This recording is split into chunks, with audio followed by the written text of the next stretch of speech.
हळूहळू चाला उगाने गजानन बोला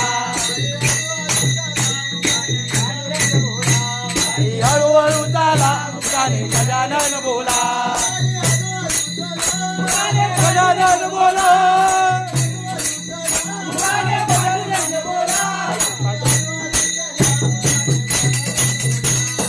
हळूहळू चाला उगाने पांडुरंग बोला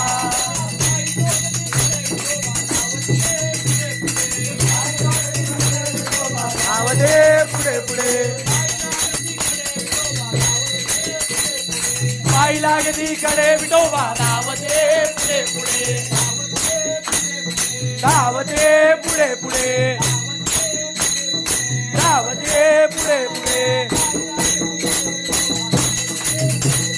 पाय लागती कडे विठोबा धावते पुढे पुढे पाय लागती कडे विठोबा